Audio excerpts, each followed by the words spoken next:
नमस्कार, superfast news में आपका स्वागत है। बाराबंकी पहुंचे भाजपा सांसद मनोज तिवारी। समाजवादी पार्टी पर साधा निशाना। जनसभा में पीएम मोदी के 9 वर्षों के कामों को बताया। आपको बता दें कि भाजपा के महाजनसंपर्क अभियान के तहत पार्टी सांसद मनोज तिवारी बाराबंकी पहुंचे सांसद मनोज तिवारी का बीजेपी कार्यकर्ताओं और पदाधिकारियों ने भव्य स्वागत किया। इस दौरान मनोज तिवारी ने बाराबंकी के मसौली कस्बे में एक विशाल जनसभा को भी संबोधित किया। जनसभा में हजारों की संख्या में लोगों का हुजूम रहा। वहीं कार्यक्रम के दौरान पत्रकारों से बात करते हुए मनोज तिवारी ने कहा कि अभी तक समाजवादी पार्टी कब्जा करवा रही थी, कब्जा करने में ही विश्वास रखती थी, वह किसी का हक देना नहीं चाहती थी। आपको बताते चले कि मनोज तिवारी ने कहा कि जो मोदी का 9 सालों का कार्यकाल है, उन्होंने जो देश के लिए किया है और बाराबंकी के लिए किया है, हम लोग उसको बता रहे हैं। फिलहाल सुपरफास्ट न्यूज़ से देखिए जनपद बाराबंकी से जिला संवाददाता अनिल कुमार की खास रिपोर्ट।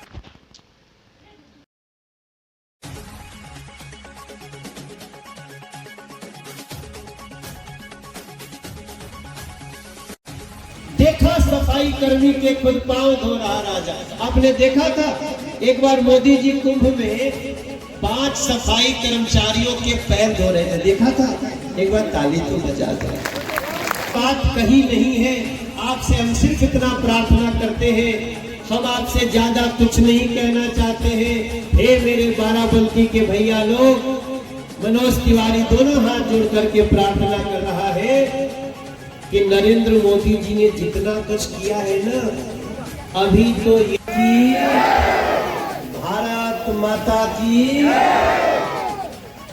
बड़ा मेरा सौभाग्य है जौने धरती में खाली गाना गावे आवत रही। खातिर होता कि जब हम लोग गांव में किसी को खेत दे देते हैं कि हमारा खेत जोत के जो पैदा होगा बटैया दे देना, ऐसा होता है व्यवस्था में। तो जिसको दिया जाता है वो खेत वाले को हिसाब देने आता है ना कि भाई देखो आपने ये दिया था, हमने इतना पैदा किया, इतना आपका होता है और हमने थोड़ा सा आपके लिए ज्यादा कर दिया है। वैसे ही समझ लीजिए, उसी भाव में आज यहाँ हमारे कैबिनेट मिनिस्टर उत्तर प्रदेश के जितिन प्रसाद भाई साहब भी हैं। उसी भाव में यहाँ इस जिले की प्रभारी क्या होगा सोचिए तो देश हमारा इससे प्यारा क्या होगा। जो भी अयोध्या जाएगा बाराबंकी से ही जाएगा।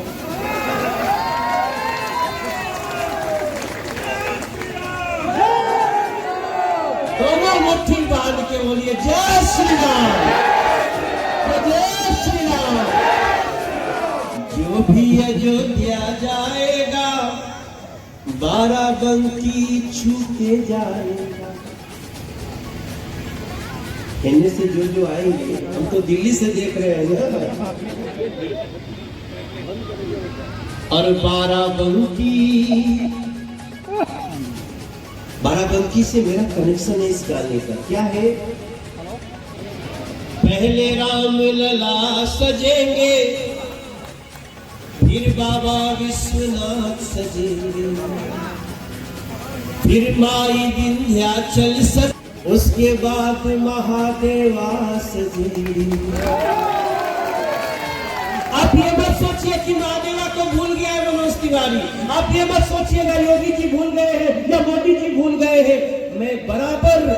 मैं संस्कृति मंत्रालय का एक सदस्य हूँ और हमारी लिस्ट कॉरिडोर बनना लिखा हुआ है, वो भी हो गया। हम जब पिछली बार आए थे, हमको बहुत सारे पत्रकार भैया लोग पूछे कहा हो महादेवा बुला गए। महादेवा भूल नहीं सकता और वादा भी भूल नहीं सकता। जिसने हमको बनाया उनको भी चमकाएंगे। जो राम को लाए हैं हम उनको लाए। तो महादेवा की भी बारी आएगी। उसके वो राम माताओं के पैर छू रहे थे। हमारी देश की बाराबंकी की बेटी थे। क्यों छू रहे थे मालूम है? काहे छू रहा था? इसलिए छू रहा था कि मोदी जी ने वैक्सीन दे के सिर्फ भारत के ही 240 करोड़ लोगों को वैक्सीन नहीं दिया, डोज नहीं दिया। उन्होंने 150 और देशों के, गरीब देशों के लोग जब संकट में थे तो वो भी जान बची कोरोना में, तो भारत के वैक्सीन से बची। अभी सजने लगा है डमरू बजने लगा है, काशी भी सजने लगा है, डमरू भी बजने लगा है, काशी भी सजने लगा है।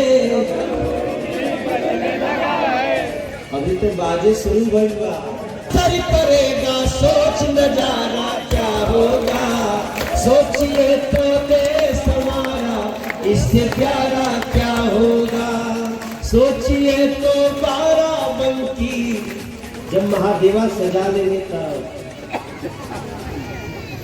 2 पटरी पे चलती है गाड़ी, एक पटरी है लोगों के अकाउंट में पैसे आना, लोगों के लिए बड़े बड़े सड़कों का बनाया जाना, बड़ी बड़ी हाईवे का बनना, और दूसरी पटरी है जो भारत की संस्कृति है उसको सजाना है। डबल इंजन, ये डबल इंजन सजाए रहिएगा। ये डबल इंजन इतना जरूरी है मेरे भाई बहन कि इसका जो स्वर निकलेगा वो बाराबंकी ही नहीं, आज पूरे संसार में सुनाई दे रहा है। आपको पता चला एक दिन मोदी जी गए थे विदेश, तो विदेश गए तो एक देश के प्रधानमंत्री, उन्हीं के जैसे प्रधानमंत्री जब मोदी जी को मिले तो मोदी जी ने उनको हाथ जोड़ा, नमस्ते किया, उन्होंने नमस्ते किया, और उसके बाद उस देश के प्रधानमंत्री ने मोदी जी का पैर छू लिया। देखा है आप लोगों को? किसने किसने देखा है जरा सा बताइए हाथ उठाकर, किसने किसने देखा? अब आप सोचिए रहेगा तो जो ये भारत के विकास में बाधाएं, जिस दिशा में देश चल गया उसकी रुकावटें पैदा करने के लोग और हम लोगों के विरोधी धूल में उड़ जाएंगे अगर आप लोगों का साथ रहा। रहेगा कि नहीं रहेगा? सांसद जी को मैंने देखा है कि कार्यशैली नरेंद्र सिंह रावत जी ने हमको बताया है, हम उस पे जल्दी ही संज्ञान दिलवाएंगे। सर आपका कहना है कि अगर एक सिसोदिया अंदर जाएगा तो 100 लोग हमारे पास हैं, आप पार्टी का कहना है सर आप पार्टी का कहना है कि अगर एक सिसोदिया अंदर जाएगा तो सब, मतलब अरविंद केजरीवाल डंके की चोट पे कह रहे हैं हमारे पास भ्रष्टाचारियों का एटीएम है, तो भ्रष्टाचारियों का एटीएम जिसके पास है उसको जनता कितना दिन बर्दाश्त करेगी? धन्यवाद। आगे देखिए, समाजवादी पार्टी अब तक कब्जा ही करवा रही थी और कब्जा करने में ही विश्वास करती थी, वो किसी का हक नहीं देना चाहती है।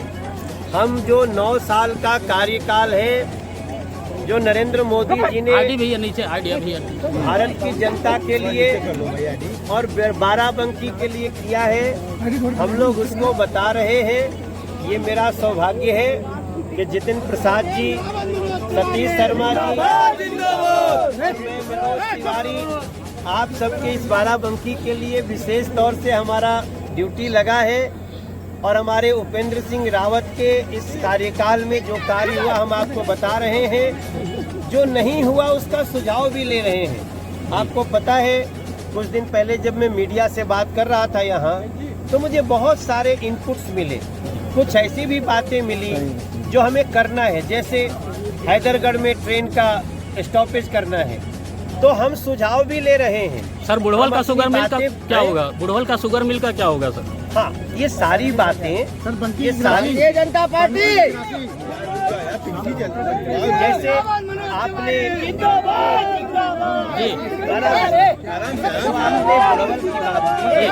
उसका भी आज आपको मैं सूचना दे रहा हूँ कि उसके पैसे रिलीज हुए हैं और बहुत जल्दी हम उसको, आपकी सारी बातें जो हमारे तक पहुँचती हैं हम उसको सीधे नरेंद्र मोदी जी तक और योगी जी तक पहुंचाते हैं। सर, तो जब तक ये कनेक्शन नहीं रहेगा तब तक कार्य नहीं होगा। महादेवा के सुंदर बनाने की बात है, महादेवा मंदिर की बहुत सारी समस्याएं हैं, उसको भी हमने आज इशारा किया कि वो भी हमारे लिस्ट में है।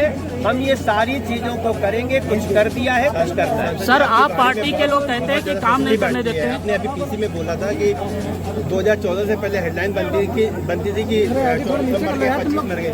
आपके 1 घंटे बाद ही उड़ीसा में बड़ा हादसा हो गया, क्या कहेंगे? देखिए, उस दिन हमारे रेल मंत्री जी ने भी यही लाइन सबको कही और इस पे हमें गर्व था कि 8 साल तक हमें कोई एक्सीडेंट नहीं देखने को मिला। लेकिन आज सीबीआई की इंक्वायरी क्यों करनी पड़ी उसमें? क्योंकि कुछ लोगों को इस पे, कुछ लोगों को नज़र लगी और अभी भी हम इस पे डाउटफुल हैं कि ये सामान्य दुर्घटना है या किसी की साजिश है। आप भी समझ सकते हैं कि सीबीआई की इंक्वायरी सामान्य नहीं। कल भी आपने एक अरविंद केजरीवाल दिल्ली में बोल रहे थे कि सारे देवताओं से प्रार्थना किया और सारे देवताओं ने मिलकर के ये सजा दिया। क्या आप किसको सजा देना चाहते हैं? अगर भारत में ट्रेन के एक्सीडेंट नहीं हो रहे हैं तो आप भगवान से प्रार्थना कर रहे हैं कि आप ऐसे लोग मरेंगे? तो ये सारी चीज़ें जब तक सीबीआई की रिपोर्ट नहीं आती है हम अभी तो कुछ नहीं बोलेंगे, लेकिन सीबीआई की इंक्वायरी